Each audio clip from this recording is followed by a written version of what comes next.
It's happened again. I've gotten hooked on another Survivors-like game on the Steam Deck.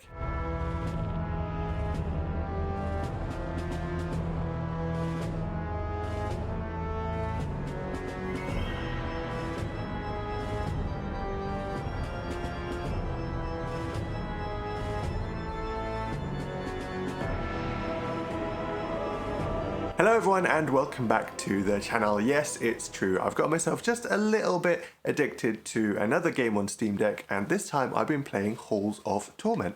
I recently put Vampire Survivors in one of my Steam Deck recommendations videos, and if you've not heard of it, then Halls of Torment is a similar style game where the objective is just to survive against wave and wave of enemy as long as possible, defeating enough of them that you level up and get stronger and try and make it further through each run. Now, after Vampire Survivors, quite a few similar games started to pop up. The main one that I'd heard of at the time was Brotato, which I haven't played yet, and I'd never actually really heard of Halls of Torment before, just maybe once or twice on, a Reddit thread or a YouTube video, and really I just decided to pick it up on a bit of a whim, really, but I'm really glad that I did. So in this video I'm going to talk all about Halls of Torment, what it's like to play on Steam Deck, what I do and don't like about the game. There are going to be some comparisons to Vampire Survivors. I'm sorry if you've not played it, that's just the OG Survivors game for me, so it's hard not to compare the two. But don't worry if you've not played either of these games, I'm still going to explain as much as possible. So for anyone that hasn't played any of these games before, the basic idea of the game is just to survive. You choose a character and you're thrown into usually quite a large map that you can roam around in, and hordes of enemies start to come at you. Each time you kill one you get a very small amount of experience, but if you defeat enough then you get enough experience to level up, and at that point you get to choose a small upgrade, and the game goes on from there. The more enemies that you defeat, the more XP you get, and the more XP you get, the more you level up and the stronger you get. And so the longer you survive in each run, and the longer you survive in each run, basically the more interesting things usually happen to you. And that really is the premise of the gameplay loop, and if it sounds quite simple, well, yeah, that's because it is. However, don't mistake that for boring, because each of these games brings along plenty of things to spice each run up and keep things interesting. Now, for your first few runs, sure, there isn't a lot of different options to choose. You start off with one class and usually just one map that you can jump right into. So basically you go in and see how long you can survive the first time. In Halls of Torment, when you do get into the game, you've got a few different gameplay options that you can decide. They're accessibility options, so you can choose to activate your auto attack yourself, and if you want to aim it, or you can let these things both be automated, so it'll attack on the attack speed frequency without you having to do anything, and it'll aim towards the closest enemy to you. And it's up to you really which one you decide. I like the fact that we have the option of both of them. I personally went for everything to be automated, and that's because I come from Vampire Survivors. That's what I'm used to, that's what I like. Once you're in a run, you survive for as long as you can, and you earn gold based on how well you did in that run, and the gold can be used for true progression, which sticks with you between runs and can be carried forth through the entire time you play the game. Now, you'll also start to complete quests, and there are a lot of quests, let me tell you. They range from things like killing so many enemies, to dealing so much damage with a certain thing, to surviving in each map for so long. Each level and each class has its own quest board, and there's also even a general quest board for milestone type things. Now, some of these will just unlock gold, which allows you to progress your characters further, but a lot of them do also unlock a lot more exciting things like spells or new characters or new maps. And really for me, this is a huge part of the hook of this game. I absolutely love jumping into a run, seeing how well I did, getting loads of gold, completing loads of quests, unlocking things, powering up my characters, unlocking new characters, getting new spells, that kind of thing, and then jumping straight back into another run to try out everything that I just unlocked. The game gives you multiple forms of progression, and they all really make me want to keep playing. Spending gold, for example, to level up certain character traits is probably the most simple and maybe the most boring, but at the same time it's still really rewarding after a few runs when you get back into the same map you've been playing and you notice that you're killing things faster than you did before, or surviving a bit longer than you did before. I find that kind of progression really rewarding. But the more exciting stuff that you unlock, that's the kind of stuff that gives me that one more run kind of feeling. If I've just completed a run and I've just finished a quest and I'm looking down the rewards list and I see that I unlocked a new map, well, I am going to want to jump straight back in there to check out the new map and see what new enemy types it has in there, you know, what the environment's like. That's the kind of thing that makes me want to dive straight back in. So far you may be thinking, well, you know, that's all well and good, but it still sounds like you're doing the same thing over and over again. When I kind of get bored of the gameplay, even if I am unlocking a few different bits and pieces as I go. Well, now I'm going to talk about what it is in each run that changes and keeps things varied and interesting and makes it so that I find, anyway, you don't get bored playing it over and over again. So firstly, there's which character you select at the start of a run. Now, in Halls of Torment, these all feel quite different. They all have their own different attack styles, which is quite similar to Vampire Survivors, where each character you pick has a different weapon. That's true in Halls of Torment as well, but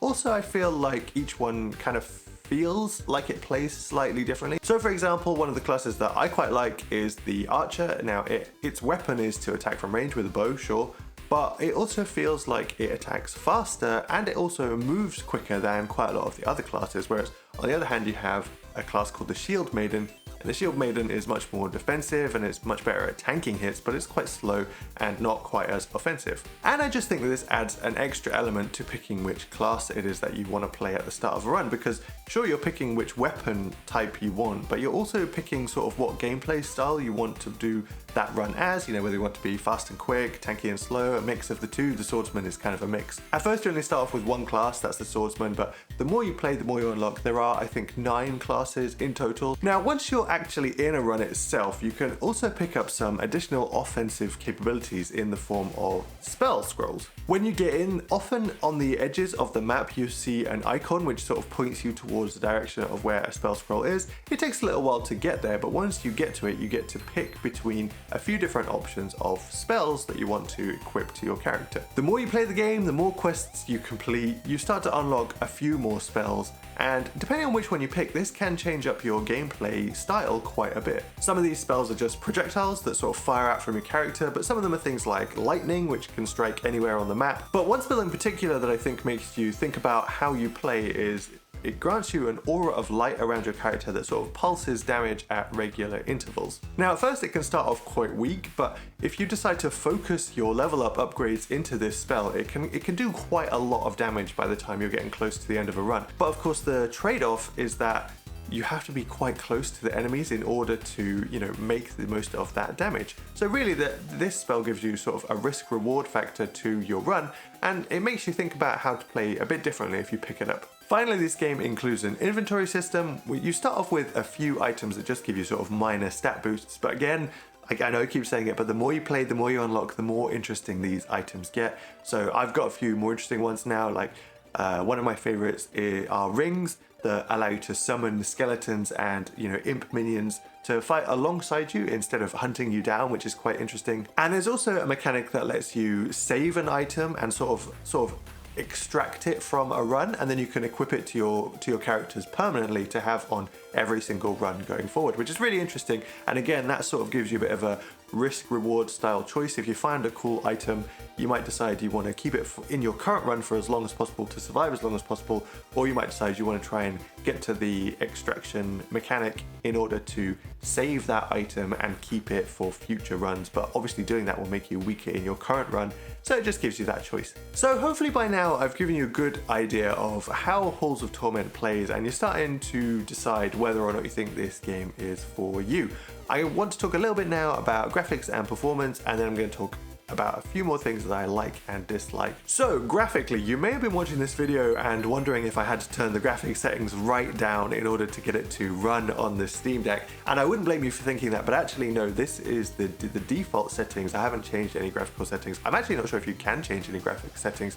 This is the look that the developers have gone for it to, I guess, invoke that sort of old Diablo style of graphics and sort of bring about that nostalgia in people who used to play that kind of game. Now look, I didn't play Diablo 1, so I don't have that nostalgia for these old school style graphics. I did like Diablo 3, but I don't mind these graphics too much, but I just don't think they'll be for everyone, so that's just something to sort of be aware of. It's kind of pixely even on the Steam Deck screen, but on purpose, but it's just, whether or not that kind of thing bothers you is just something to be aware of. But performance-wise, this sort of scaled back take on graphics definitely helps it to run on the Steam Deck, and I'm pleased to say that it does run pretty well on the Steam Deck. But don't take this to mean that you're gonna get like a locked 60 frames per second for your entire run, because that won't happen. You'll start off at 60, but the further you get through runs, the more enemies you usually have on screen, and so towards the end you definitely do start to see some drops in FPS. I've sort of gotten down to like 20 before, which it is quite low and you do notice it, but the gameplay style, especially if you just have the auto attack and auto aim active like I do, all you have to do is move your character. And so because of this gameplay style, it's not really detrimental to you to lose a lot of frames. It does feel a bit laggy, but it's not like you're gonna, miss your attack timing or anything like that. Now, the battery life is pretty decent. As I said, each run lasts sort of like a max of half an hour plus whatever time you spend in the menus picking your upgrade options. So I've not really properly timed this, but I feel like I'm probably able to get maybe 4 or 5 runs out of it, which is pretty good. I've never really needed to get 4 or 5 runs in a row out of it. Plus, I know I'm a broken record when I talk about this feature on Steam Deck, but if you need any more convincing to play it on Steam Deck rather than, say, PC, that is the quick resume feature of this game. Runs are sort of locked into a certain time. You can't leave them early without losing your progress, and the better you play, the longer your runs are. So if you're not sure that you have that half an hour, or if you start a run and something comes up unexpectedly, just being able to pause the game, suspend the Steam Deck, and come back to it whenever you want to the exact same point, I think is really great, and especially for games like this, it's a really good feature. So that was graphics and performance. One of the other things that I really liked about Halls of Torment, and I was sort of pleasantly surprised, is the enemy variety, especially when you compare it to Vampire Survivors. Now, I'm not saying that Vampire Survivors had no enemy variety, like not at all, but even the enemies, when they looked different, they still sort of almost always did the same thing, which was just sort of slowly amble towards you, and they would hurt you by touching you. Yes, sure, these enemy types definitely exist in Halls of Torment. They're definitely the sort of the most common enemy types, but you do get ones that act differently as well. Sometimes you get enemies that they sort of back away a little bit if you're looking at them. You'll get enemies that shoot projectiles as well. You've got enemies that fire from range.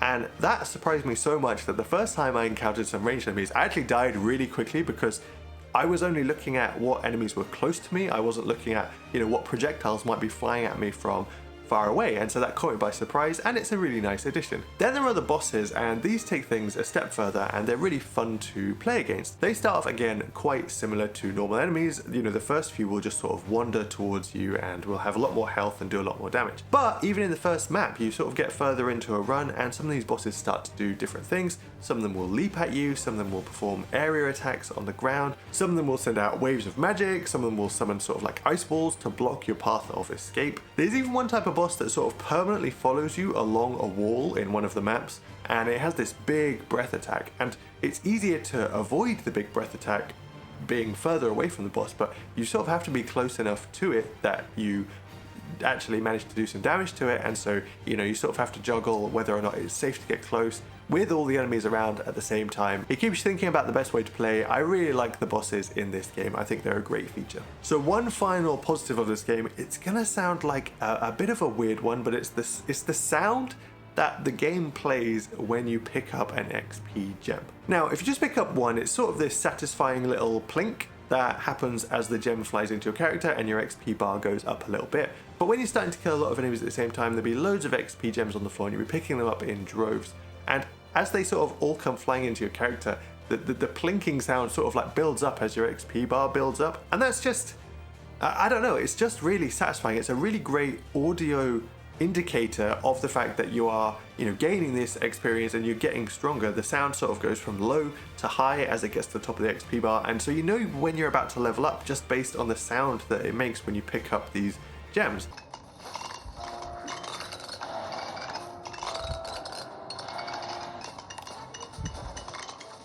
As I say, I've played 2 of these types of games now, and in both of them, I really like the sound that they make when you get the XP. I don't know, it sounds weird, but I really think that this is actually quite an important factor in how these games feel to play.